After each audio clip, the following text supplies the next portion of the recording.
Okay, so now what's the next stage of doing this? Well, we need to create our new image. So we need a new image created to be able to store this new thumbnail. So I'm going to say new underscore image, and this is going to equal image create true color. All this function is doing is creating a new image with a true type color to it. That's important because we obviously want to maintain quality when we're creating a new image. So now we need to specify the width and the height. Now obviously we've already got the width and the height here sorted out, our new width and our new height. So we say new width and new height. Done. Okay, so now what we need to do is we need to load in our original image as a JPEG image in order to use the function we're going to use next is image copy resized. So we need to load in our original image. So I'm just going to write image, or let's call it JPEG so we don't get messed up with this thing here, this variable here.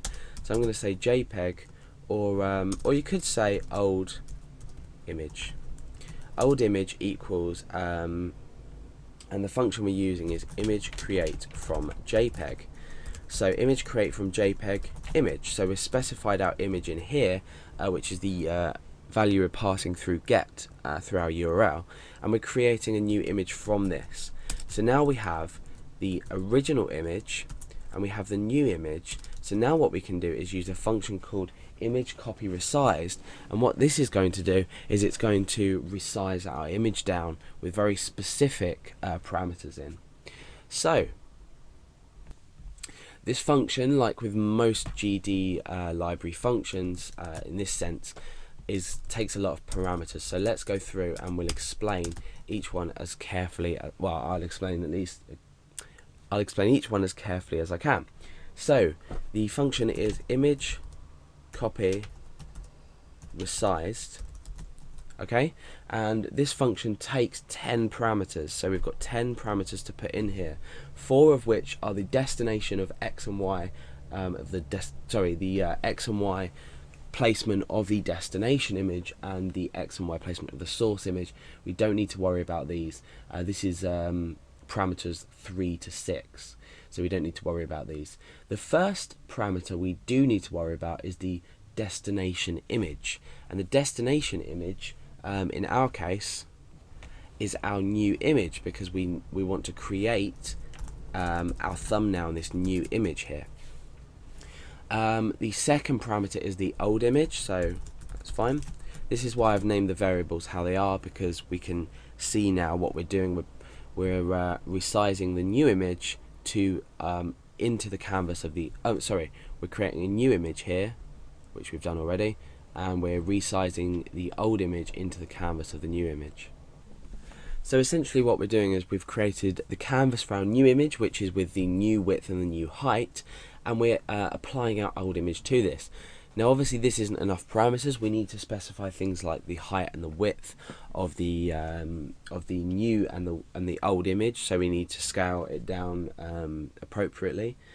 Because what we're not doing is performing a command which is actually going to resize the image itself. As the function is named, we're image copy resize, so we're copying the old image to the new image, but just with different width and height. So the next 3 parameters, like I said, the 4 parameters are the destination x, destination y, source x and source y. We don't need to worry about these because they're just going from the top of the image. They're just going to go straight into the image. They're not going to be resized or moved. They're not going to be moved anywhere. Okay, so the 7th parameter, we've got destination width. So the destination width is obviously the new width, and the destination height is obviously the new height, because this is the destination that we're creating our thumbnail at inside this image, this new image.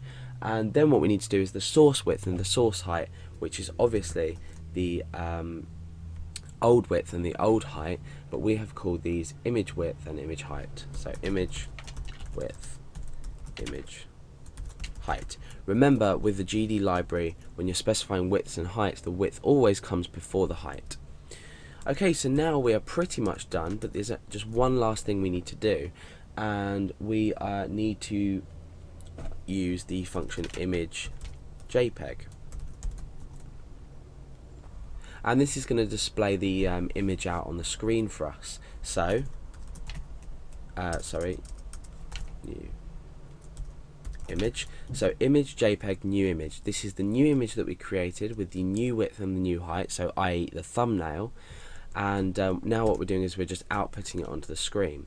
So let's uncomment this header here with changing our content type, and let's go ahead into our browser and test it. So fingers crossed. Okay, great. So what we've done here is we've returned the image with the scaled down height and width, and you can see that it's maintained its aspect ratio. It hasn't been distorted or elongated or stretched widthways or anything like that. So let's still go back and have a look at the original image, and you can see that it's still sort of intact there, but when we go back to this page we have resized our image. Okay, so the last stage is to save this file so it can be processed, so you can process this URL sort of on the fly if you like. So what we want to do is we want to save the file itself. So we just simply add a comma onto the inner parameters of this function, this image JPEG function, and we just specify a file name. So the file name I'm going to choose is the original image name, which is image, and then I'm going to append on and I'm going to say .thumb.jpg. So this is going to be phone.jpg and this is going to be .thumb.jpg. So it's going to create a new JPEG image. Remember, the .jpg at the end is really important because then it's a recognizable extension. So let's go ahead and run this page. Let's refresh. Okay, so now what's happened is we've taken this phone.jpg, we've processed it through, we've resized it, but then we've saved it as phone.jpg.thumb.jpg. So this is an image in my browser. You can see that I can pick it up and drag it and copy it and paste it, whatever I want to do. So this is an image in itself of the resized thumbnail. So now you can see how useful this function could be. I wouldn't recommend calling it index.php. Call it something like generate thumbnail.php, and then you can simply run an image through using this get variable, and then you can process the image and output it to a file name of your choice.